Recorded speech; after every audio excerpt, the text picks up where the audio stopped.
Assalamualaikum warahmatullahi wabarakatuh. Selamat berjumpa kembali dengan saya pada mata kuliah Farmasetika. Pada kesempatan kali ini kita akan berdiskusi lebih lanjut terkait dengan resep dan peracikan. Kemarin kita sudah berdiskusi dengan kompendia dan dasar-dasar farmasetis. Hari ini kita melanjutkan terkait dengan cara meracik suatu obat berbasis pada resep. Terlebih dahulu kita kenali resep ini adalah permintaan tertulis dari dokter atau dokter gigi sebagai penulis resep kepada apoteker baik dalam bentuk paper base ataupun electronic base untuk menyediakan dan menyerahkan obat bagi pasien sesuai dengan peraturan yang berlaku. Pada definisi ini mengandung berbagai macam pengertian, artinya yang berhak menulis resep itu adalah si penulis resep, itu dokter atau dokter gigi. Kemudian yang berhak melayani resep atau meracik resep adalah apoteker. Yang kedua, resep ini bisa kita buat secara paper base, artinya kita tulis resep ini di atas kertas. Kita tulis nama obatnya, bagaimana cara meraciknya, cara pemakaiannya kita tulis dalam kertas. Kemudian bisa juga resep ini dimuat dalam bentuk elektronik. Jadi namanya e-prescription. Di e-prescription ini sudah diaplikasikan di beberapa rumah sakit. Jadi ketika Mas Mbak berobat ke rumah sakit, dokter tidak akan menuliskan resep untuk Mas Mbak. Tinggal Mas Mbak saja ke bagian farmasi menyebutkan nama atau nomor RM-nya, nanti ada obat dan biayanya yang harus dibayar berapa. Itu otomatis. Kenapa dengan elektronik ini berkembang? Karena dengan paper base ini sudah banyak sekali terjadi kesalahan dalam proses terapeutik, terutama dalam kesalahan dalam membaca tulisan di resep. Bayangkan jika tulisan di resep itu sangat jelek sekali, otomatis nanti bisa terjadi kesalahan atau interpretasi. Itu harusnya tertulis Rinos, jadi misalkan, oh itu Rinosos, jadi beda. Diambilkan, obatnya juga berbeda. Oleh karena itu, resep dengan sistem e-prescription ini sudah berkembang dengan meningkatnya era teknologi digital sekarang. Jadi kita harus segera move on dari resep yang ditulis di atas kertas, jangan. Kita harus move on ke resep yang berbasis elektronik. Nanti kita akan diskusikan lebih lanjut terkait dengan e-prescription ini. Jadi dengan resep berbasis elektronik, kita screening sudah enak sekali. Tidak perlu menghitung harganya manual, tidak perlu menghitung ada interaksi tidak perlu menghitung, oh ini obatnya ada atau tidak. Itu jelas ada, karena itu terintegrasi antara apotek dengan penulis resepnya. Ini sangat baik sekali sistem ini diterapkan terutama di rumah sakit terkait dengan e-prescription ini. Sehingga mampu meningkatkan efisiensi dan efektivitas pelayanan kefarmasian terutama di rumah sakit. Yang selanjutnya ini adalah terkait dengan penyerahan obat kepada pasien sesuai dengan peraturan yang berlaku. Kalau terikat peraturan ada dua aspek, yakni yang pertama aspek kompetensi yang ditunjukkan oleh sertifikat kompetensi. Jadi seorang apoteker itu nanti kalau sudah lulus dengan ujian apoteker nasional ada OSCE dan UKAI akan memperoleh sertifikat kompetensi. Sertifikat kompetensi ini nanti digunakan untuk memperoleh surat tanda registrasi apoteker STRA. Kemudian ketika apoteker ini sudah dapat STRA, nanti ketika berpraktek apoteker ini akan ngurus SIPA, surat izin praktek apoteker. Jadi kompetensi ini ditunjukkan dari keahlian kita yang dibuktikan dengan sertifikat kompetensi. Kemudian kewenangan itu ditunjukkan dari SIPA, surat izin praktek apoteker. Jadi misalkan banyak apoteker yang berkompeten tapi tidak praktek, ya itu bukan wewenang dia dalam memberikan pelayanan kefarmasian. Sehingga ini perlu dikaji lebih dalam terkait dengan aspek peraturan undang-undang yang berlaku. Terkait dengan bagaimana resep ini penulisnya siapa dan penyerahnya siapa. Oke, ini bagian-bagian resep. Yang paling atas itu ada nama, alamat, nomor telepon, SIP penulis resep, tempat, dan tanggal resep. Ini sangat penting sekali. Jangan sampai kalau kita menerima resep tidak ada bagian-bagian ini. Ini adalah bagian-bagian yang sangat penting sekali. Kemudian ada bagian namanya superscription ditunjukkan dengan tanda R, garis miring, itu singkatan dari recipe, artinya ambillah. Kemudian ada encryption. Encryption itu isinya adalah nama sediaan, nama bahan aktif, kemudian potensinya berapa, jumlah sediaannya berapa, itu adalah encryption. Kemudian ada transcription atau signa. Ini merupakan cara pemakaian obatnya. Itu tertulis bahwa S1DD, berarti tandai, signa itu artinya tandai 1 kali sehari, itu S1DD. Kemudian ada subscription, tapi di resep ini tidak ada subscription. Kenapa? Karena tidak ada cara meracik resepnya. Di sini bukan obat racikan, tapi di sini ada obat jadi yang tinggal diambilkan, kemudian diberikan etiket. Etiket itu adalah keterangan atau tanda nanti. Nah, pada transcription ini nanti diatur bagaimana cara kita mengkonsumsi obatnya atau cara pemakaian obatnya itu di transcription. Kemudian pada subscription ini adalah cara peracikan obatnya. Ini namanya subscription. Kemudian ada paraf penulis resepnya, dan yang terakhir ada nama, alamat, umur, dan atau berat badan pasien. Yang bawah ini adalah informasi terkait dengan pasien. Nah, hal-hal ini merupakan persyaratan administratif yang harus ada pada resep. Jadi paling penting adalah nama, alamat, nomor telepon, SIP, penulis resep, dan tempat serta tanggal resep itu ditulis kapan. Karena itu menjadi pedoman kita dalam memberikan pelayanan kefarmasian terhadap peracikan obat menggunakan resep ini. Kemudian kita lanjut, dalam resep itu ditulis dengan bahasa Latin, jadi bukan bahasa Indonesia atau bahasa Jawa, tidak, pakainya bahasa Latin. Kenapa? Karena bahasa Latin ini merupakan bahasa universal, yang tidak lain adalah bahasa medical science, jadi tidak pakai bahasa Inggris juga, tapi pakai bahasa Latin yang menjadi bahasa medical science-nya. Yang selanjutnya yakni menjaga kerahasiaan. Akan tetapi di era pelayanan sekarang, rahasia terkait dengan obat itu tidak boleh disembunyikan. Nama obat harus ditulis, tanggal kadaluarsa harus ditulis, kemudian isinya apa juga harus ditulis. Agar apa? Agar pasien itu tidak salah obat, atau agar tenaga kesehatan lain itu bisa juga mengevaluasi pengobatan apa yang sudah diberikan kepada pasien. Oke, kemudian menyamakan persepsi antara penulis resep dan penerima peracik resepnya, si dokter dan apoteker ini. Jadi kalau bahasanya beda yang digunakan tidak nyambung nanti. Ngobrolnya berbeda bahasa itu tidak akan nyambung. Itu adalah bahasa Latin dalam penulisan resep, akan tetapi dalam e-prescription ini terkait dengan bahasa atau cara penulisan itu sudah disederhanakan sesederhana mungkin sehingga meminimalkan kesalahan pengobatan terkait dengan peresepan ini. Karena masih tinggi sekali nilai kesalahan dalam proses pengobatan gara-gara salah menelaah suatu resep. Kemudian susunan kata pada resep itu ada imperatus recips. Artinya apa? Itu adalah kesingkatan dari kata recipe, artinya ambillah. Jadi resip itu artinya ambillah, yang mana ada R garis miring itu artinya ambillah obat itu berapa. Kemudian ada pelengkap dari imperatus tadi, yakni ditulis dalam accusativus atau pelengkap dari pekerjaannya. Yang diambil apa? Bagaimana cara mengambilnya? Itu nanti ditulis dalam accusativus.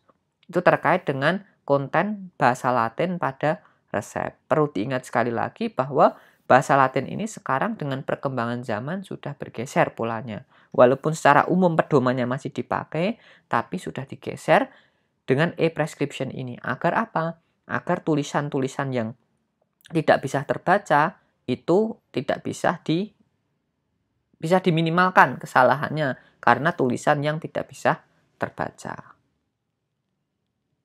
Oke, ini adalah contoh imperatus, ini adalah R, nah, kemudian ini adalah accusativusnya. Accusativusnya ada itu, perintahnya apa itu ada ya.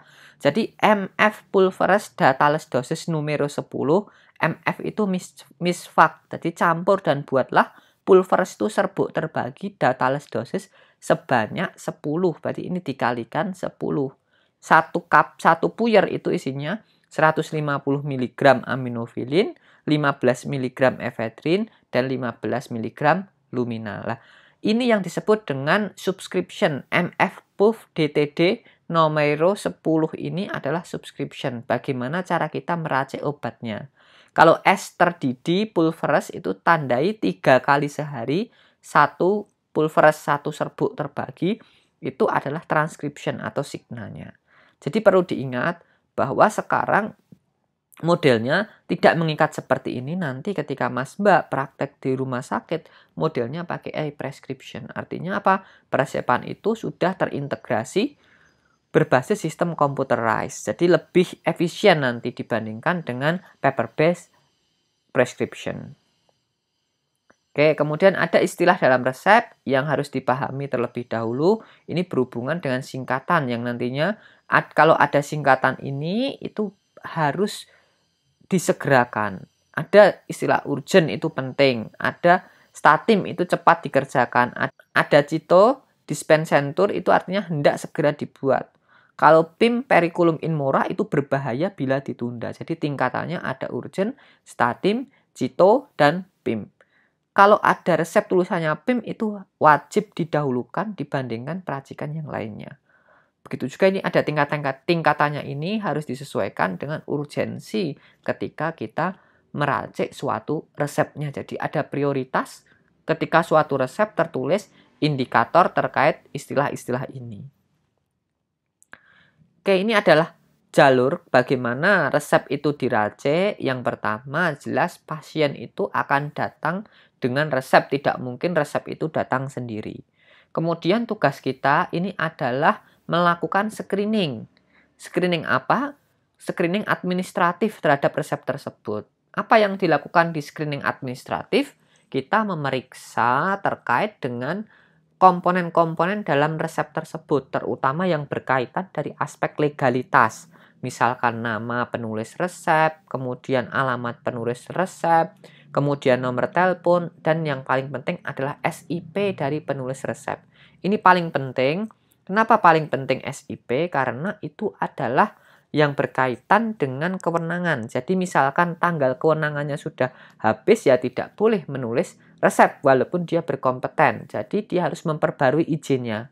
Jika Mas Mbak memperoleh resep dengan SIP yang sudah kadaluarsa, ya sarannya dikonsultasikan atau resep itu dikembalikan. Kenapa? Karena secara hukum resep itu tidak boleh dilayani. Jika Mas Mbak ini meracik resep tersebut, nanti berhubungan dengan pelayanan obat keras dan obat narkotika, bisa jadi nanti terkena pasal dari undang-undang. Kenapa? Karena penulis resep tidak berwenang. Jadi kita tidak boleh mendistribusikan obat tanpa ada kewenangan, walaupun dia berkompeten dalam menulis resep. Selain itu, screening administratif juga melihat terkait dari proses tanggal resepnya, itu juga dilihat. Jangan sampai resep tahun lalu itu ditebus di sekarang, itu jangan juga dilayani. Kenapa? Sakitnya tahun lalu kok obatnya dibeli sekarang. Nanti menjadi suatu kejanggalan dan itu harus diwaspadai. Karena praktiknya dalam pelayanan di apotek itu banyak sekali resep yang dipalsukan untuk memperoleh obat-obat itu banyak sekali. Oleh karena itu kita harus waspada terkait dengan administrasi ini. Bahkan kita harus jeli juga terhadap administrasi yang dipalsukan. Misalkan dokter radiologi kok nulis obat psikotropik, kemudian dokter bedah kok menulis obat-obat yang tidak sesuai dengan bidangnya. Kita harus jeli dalam mengamati hal-hal tersebut. Oleh karena itu, yang perlu kita pahami adalah strategi bagaimana cara melakukan screening administratif yang baik dan benar. Oke. Setelah kita lakukan screening administratif, kita akan ngecek kalau dia lolos. Screening administratif berarti resep ini bisa kita layani. Tapi terlebih dahulu kita ngecek ketersediaan dan hargai dulu di apotek. Kalau kita screening administratif lolos, tapi ternyata obatnya tidak ada, ya tidak bisa dilayani. Kalau obatnya ada, dicek harganya berapa. Harganya ini kemudian ditanyakan ke pasien. Pasien mau atau tidak dengan harga segini? Maksudnya mau atau tidak itu ya jelas mau karena butuh, karena kondisinya sakit. Tapi permasalahannya dari segi ekonomi cukup tidak untuk membayar resep ini. Karena selain kita juga dari aspek pelayanan kesehatan, tapi kita juga aspeknya bisnis oriented. Kalau obat itu diberikan cuma-cuma nanti apoteknya juga tutup lama-kelamaan. Oke, kemudian ditanya dulu harganya mau atau tidak. Biasanya kalau apotek itu atau pasien tersebut menghendaki setengahnya dulu, maka akan kita buatkan kopi resep namanya. Kopi resep ini nanti sebagai alat untuk mengambil resep sisanya dari resep yang sudah pernah diambil. Kemudian setelah itu kita screening farmasetik. Ada screening farmasetis dan screening klinis.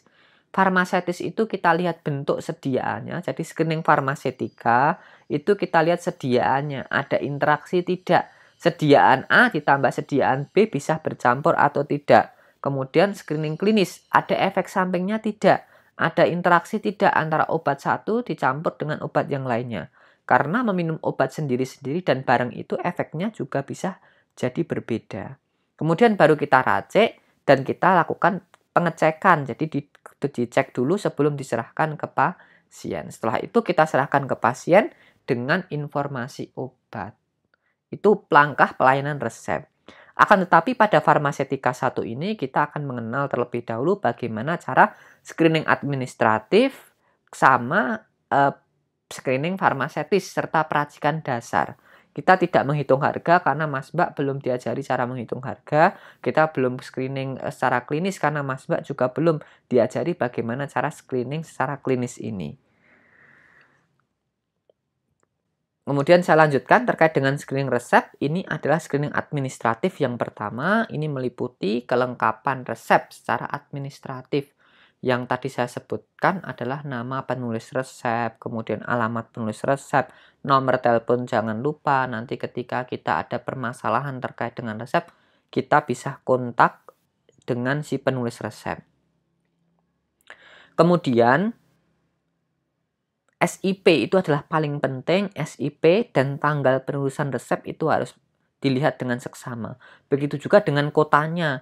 Apoteknya di Surakarta, kotanya di Jakarta atau di Bandung. Padahal itu resepnya bulan lalu, ya itu tidak akan kita layani kan nanti bisa bermasalah hal tersebut.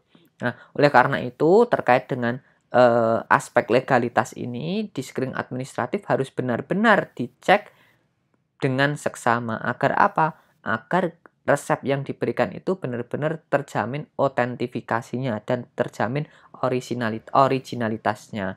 Jangan sampai resep yang kita terima adalah resep palsu. Nanti banyak sekali kasus di lapangan orang-orang itu membuat resep banyak sekali.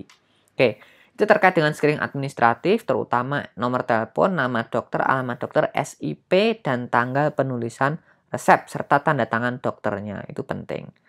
Oke, jadi saya ulang sekali lagi dan saya tekankan berkali-kali yang perlu Mas Mbak perhatikan dalam screening administratif itu pertama selain dokternya ya Mas Mbak lihat SIP-nya. SIP-nya sudah kadaluarsa belum? SIP di situ tertulis biasanya nomor registrasi, garis miring Dinkes, garis miring apa, garis miring bulan dan tahun. Jadi ada bulan dan tahunnya. Kalau dia sudah tidak atau mendekati dari sudah pada bulannya, misal dia ternyata dokter penulis resepnya itu SIP-nya 920.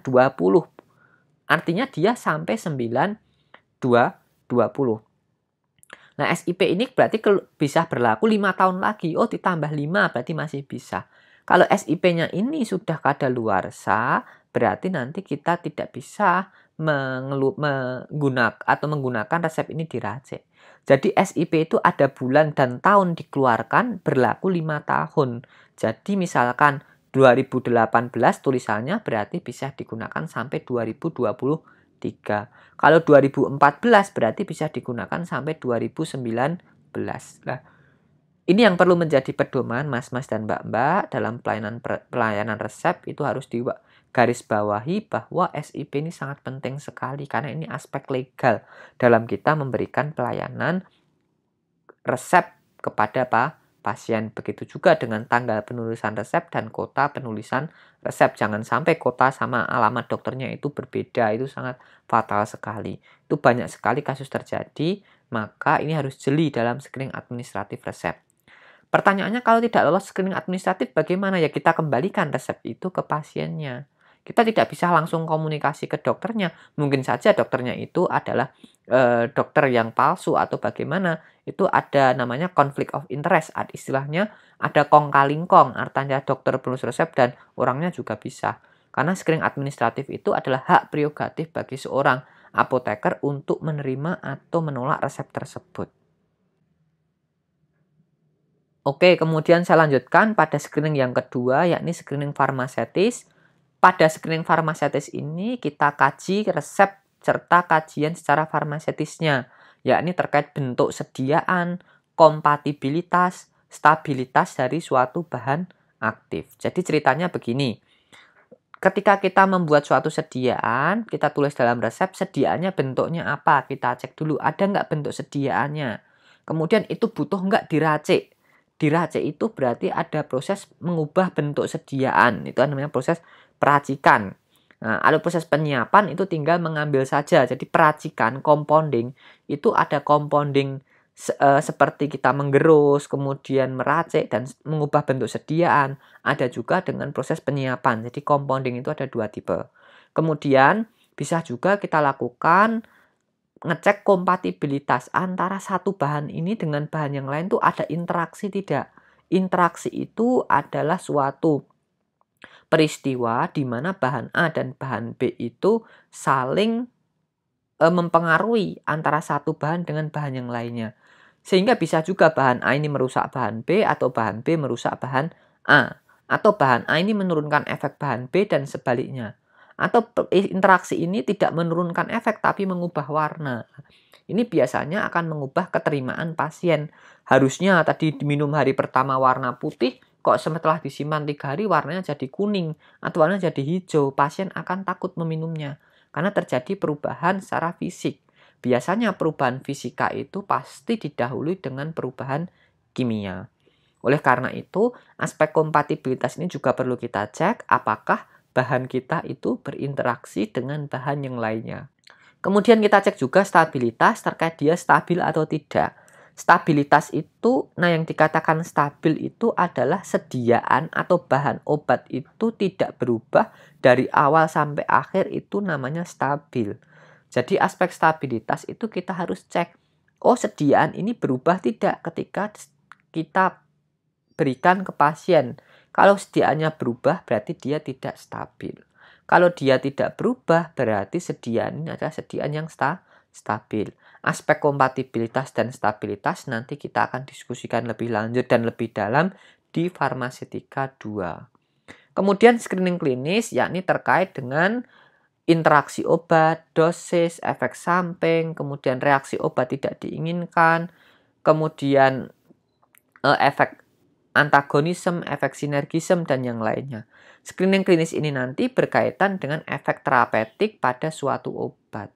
Oleh karena itu, nanti di semester atas, Mas Mbak akan belajar terkait bagaimana cara melakukan screening klinis terhadap obat-obat atau resep di dalam proses peracikan resep tersebut. Oke, itu 3 screening. Ada screening administratif, farmaseutis, dan screening klinis. Di sini, pada mata kuliah Farmaseutika 1 ini, Mas Mbak sekalian belajar terkait dengan screening administratif dan screening farmaseutis. Nanti pada mata kuliah pelayanan kefarmasian akan belajar lagi screening klinis, tapi jangan dilupakan mata kuliah yang sudah dikenal di Farmaseutika 1 ini kita tujuannya pengenalan. Nanti biar lebih sayang pada waktu perkuliahan pelayanan farmasi. Jadi, screening administratif dan farmaseutis ini menjadi dasar untuk dilakukan screening klinis. Tidak boleh screening klinis dulu, baru screening administratif atau farmaseutis. Jadi, harus dilakukan screening administratif terlebih dahulu, lolos, farmaseutis lolos, baru klinis. Kemudian selanjutnya, tadi saya sudah memberikan intro bahwa ketika pasien tidak mampu secara ekonomi untuk mengambil semua obatnya, maka bisa jadi ada solusi yang ditawarkan, yakni pasien ini bisa membeli obat setengahnya terlebih dahulu. Setengahnya nanti akan diberikan dengan berjalannya waktu, pasien ini sudah mampu secara ekonomi untuk mengambil setengah resep kembali. Nah, ketika pelayanan resep yang dibagi semacam ini, atau pelayanan resep yang ditujukan, oh ternyata pasien ini resepnya setiap bulan sama terus sih. Oh, pengobatannya lamanya 3 bulan, ngapain setiap 3 bulan dia harus ke dokter lagi? Lebih baik diberikan resep, kita ulang. Nah, itu kita sebut nanti ada yang namanya kopi resep. Jadi kopi resep ini atau bahasa kerennya ini namanya apograf, Mas Mbak. Jadi apograf atau kopi resep ini adalah salinan tertulis dari suatu resep yang dibuat oleh apotek.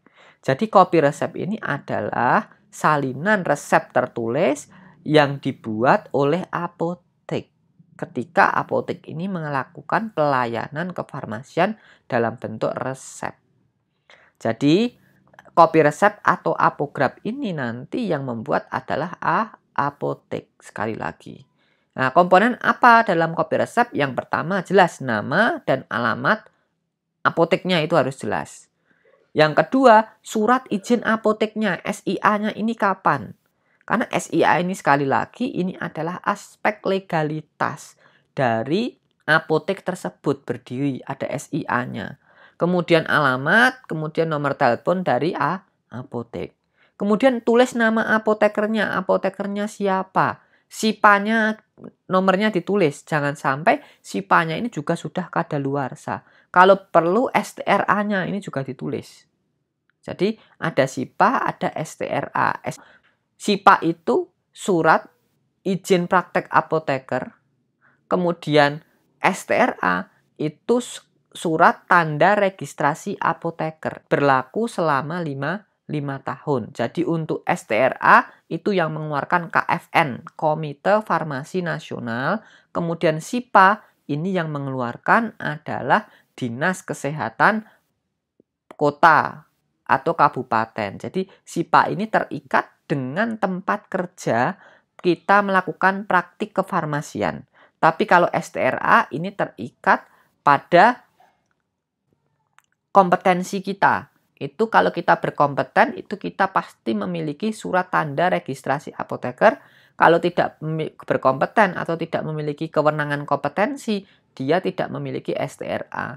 Jadi misalkan, oh ini tertulis bahwa SIA-nya tahun 2018, berarti apotek ini bisa beroperasi sampai 2023. SIPA-nya ini tertulis dengan nomor 097 itu nomornya, garis miring SIPA itu kode tulisan SIPA, garis miring bulan. Ini adalah bulan di mana SIPA itu diterbitkan dan tahun. Berarti dia diterbitkan bulan 12 tahun 2018. Oleh karena itu nanti tahun bulan 12 2023 SIPA-nya ini akan habis dan wajib diperpanjang. Jadi jika kita menerima resep setelah SIPA itu habis masa berlakunya, kita tidak boleh membuat kopi resep karena kita tidak memiliki kewenangan di situ. Kemudian STRA ini juga mengacu kepada SIPA-nya. Untuk dalam proses pembuatan SIPA, STRA ini juga harus aktif. Jadi STRA ini digunakan sebagai syarat untuk pengajuan SIPA. Nah, ini berlaku 5 tahun juga. Misalkan ini tertulis biasanya 074 itu nomornya, STRA itu kode STRA, kemudian ada singkatan universitasnya biasanya. Kemudian ada bulan dia lulusnya kapan atau perpanjangannya kapan, kemudian tahun dikeluarkan SIPA-nya itu kapan. Kemudian ada kota dan tanggal resep atau tanggal salinan resep itu ditulis. Kemudian ada tulisan kopi resep atau salinan resep, kemudian nama dokter, alamat dokter, nomor resepnya berapa, kemudian tanggal penulisan resep itu ada di kopi resep. Jadi berbeda kalau tanggal di atas itu adalah tanggal di mana kopi resep dibuat. Kalau tanggal resep itu tanggal di mana resep ini ditulis. Kemudian ada isi resep sama, ada R, resipe, kemudian ditulis isi resepnya, disalin sama persis. Kemudian ada pro, ini untuk siapa, nama pasiennya, kemudian umurnya berapa, alamatnya berapa, kemudian ada cap dan tanda tangan apoteker, serta ada tulisan PCC, singkatannya Pro Copy Confirm, disalin sesuai dengan aslinya. Jadi PCC itu bahasa Latin kepanjangannya pro copy conform, yang artinya disalin sesuai dengan aslinya. Pada kopi resep ini nanti jangan lupa diberikan cap dan tanda tangan apotekernya. Pada kopi resep itu ada tandanya. Tandanya bahwa obat ini sudah diambil berapa kali, belum diambil, ataupun sudah diberikan aslinya. Jadi ketika kita membuat resep, tertulis kata iter, artinya resep itu bisa diulang. Resep yang diulang itu tadi nanti bisa kita buatkan kopi resep. Jadi misalkan iter 2 kali, berarti resepnya bisa diambil 3 kali. Kapan itu? Resep asli, iter 1 kali, dan iter 2 kali. Kalau ditulis iter 1 kali, artinya resep itu bisa diambil 2 kali. Yang pertama resep original, yang kedua resep salinan resep tersebut. Jadi pada pembuatan kopi resep ini harus disesuaikan obatnya, resep asli ini sudah diberikan atau belum. Kalau sudah, nanti diberikan tanda date orig, artinya diberikan aslinya sudah diberikan. Oke, kalau ada tanda date berarti dia sudah diberikan semua. Kalau ada tanda net date berarti dia belum diberikan. Jadi ketika pelayanan resep ini kita harus menuliskan tanda ini. Untuk apa? Agar nanti kopi resep ketika diambil, oh ini sudah tahu berapa kali proses pengambilannya gitu. Jadi kalau sudah dead, ya jangan dilayani pengambilan resep tersebut. Kenapa? Kalau sudah dead dilayani, ya obat ini sebenarnya tidak boleh diambil. Secara peraturan perundang-undangan tidak boleh diambil karena resepnya tidak berlaku. Jadi nanti ketika di cross check ternyata antara obat yang keluar dan resep yang masuk tidak sesuai, nanti bisa jadi kita terjadi penyelewengan kewenangan dalam distribusi obat. Oleh karena itu, pada resep ini nanti kita harus waspada sekali dalam menuliskan tanda bahwa obat di dalam resep itu sudah diberikan atau belum. Jika belum diberikan, tulisannya net date. Jika sudah diberikan tulisannya date, dan jika date orig berarti sudah diberikan aslinya. Misalkan resep iter 1 kali sudah diambil 1 kali, berarti tulisannya date orig atau sudah diberikan aslinya. Kemudian semua keterangan yang terdapat dalam resep asli itu sama persis yang tertulis pada kopi resep. Tidak boleh ada pengurangan atau penambahan kecuali date orig, date atau net date tadi. Nah, kemudian ada tanda tangan dan paraf dari apoteker penanggung jawab apotek atau apoteker pendamping. Jadi di apotek itu ada 2 apoteker, yakni apoteker penanggung jawab apotek atau apoteker pendamping. Nanti silahkan baca undang-undang terkait dengan perapotekan ini, silahkan baca lebih lanjut terkait dengan apa dan aping ini. Kemudian terkait dengan kopi resep, ini apotek dilarang melayani salinan resep yang mengandung narkotika, walaupun resep tersebut baru dilayani sebagian. Jadi misalkan untuk resep yang mengandung narkotika, kita harus tandai resep tersebut dengan tanda khusus. Biasanya kita garis bawahi merah dengan pulpen merah, nama obat narkotikanya. Sebagai contoh, resep di awal tadi itu saya sajikan ada rinos dan kodein. Nah, kodein itu adalah salah satu bahan narkotika yang harus kita tandai dengan warna merah. Ketika apotek menerima salinan resep berupa kopi resep yang ada narkotika ini tidak boleh kita layani. Kenapa? Karena resep narkotika ini nanti untuk pelaporan narkotika harus melampirkan resep aslinya.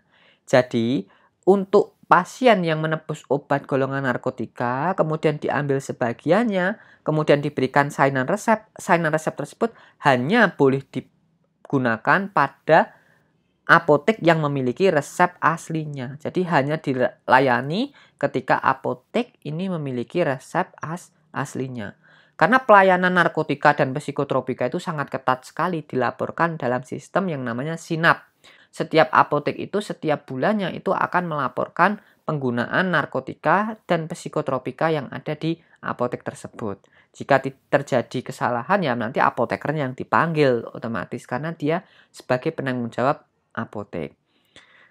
Kemudian resep-resep yang telah ditulis tadi bisa diulang ya, seperti yang sudah saya sampaikan dengan tulisan iter. Jadi iter 2 kali, berarti boleh diambil 3 kali. 1 resep asli dan 2 salinan resep. Tanda date digunakan untuk menyatakan resep telah diberikan, dan net atau net date ini berarti resep belum diberikan. Kalau diambil misalkan resepnya tertulis 12 tapi harus diambil 10, ya tulis date 10 gitu saja. Oke, itu terkait dengan copy resep. Oke, selanjutnya terkait dengan peresepan. Ketika kita melakukan pelayanan kefarmasian dalam bentuk peresepan, kita juga berikan resep tersebut atau obat tersebut dengan dilampirkan etiket. Etiket ini merupakan informasi terkait dengan apa? Ya, secara garis besar adalah cara meminum obatnya atau bagaimana cara konsumsi obatnya dan obat ini untuk siapa. Tapi secara rinci isinya apa? Sekarang ada nama, alamat, nomor telepon apoteknya. Kalau di rumah sakit ya rumah sakitnya. Kemudian nama dan SIPA dari apotekernya itu harus ditulis. Kemudian ada tanggal peracikan, tanggalnya berapa. Kemudian ada nama, umur, dan alamat pasien, itu juga kita tulis. Kemudian ini ada juga nama, potensi, kadaluarsa obat, ini juga kita harus tulis. Di contoh etiket yang sudah saya berikan, ini tidak tertuliskan nama, potensi, kadaluarsa obat. Di era sekarang, nama, potensi, dan kadaluarsa obat, serta beyond use date, itu harus kita tulis pada proses peracikan obat menggunakan resep ini, terutama nanti kita akan tulis di etiket tersebut.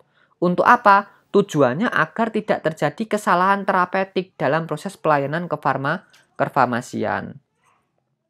Kemudian setelah BUD ini ada cara mengkonsumsi obat, ini harus ditulis secara singkat dan jelas. Misalkan 3 kali sehari 1 sendok teh, itu harus jelas. Bukan sehari 3 kali, tapi 3 kali sehari 1 sendok teh. Nah, lebih spesifik lagi ditulis jam-jamnya, jam sekian, jam sekian, jam sekian juga boleh. Jadi informasi tambahan ini bisa berupa kocok dahulu atau diminum sesudah makan atau diminum sebelum makan. Sesudah makan itu bukan makan kemudian minum obat ya. Sesudah makan itu biasanya kita kasih jeda 30 menit. Jadi waktunya harus jelas 30 menit setelah makan atau 30 menit sebelum makan, 1 jam sebelum makan. Jangan sesudah makan, sebelum makan. Itu informasi yang tidak jelas dan membuat pasien itu bias. Nanti dikiranya setelah makan tuh habis makan langsung minum obat. Itu namanya seketika setelah makan. Kemudian informasi kocok dahulu, kemudian harus dihabiskan. Ini adalah antibiotik, harus ditulis ya. Karena itu untuk mengoptimalkan proses terapeutik dan mencegah adanya kesalahan atau ketidaksesuaian proses terapi. Mungkin itu dulu terkait dengan persepan. Nanti kita akan sambung lebih lanjut terkait dengan beberapa hal pada proses peracikan obat, yakni dosis dan beyond use date. Demikian yang dapat saya sampaikan. Assalamualaikum warahmatullahi wabarakatuh.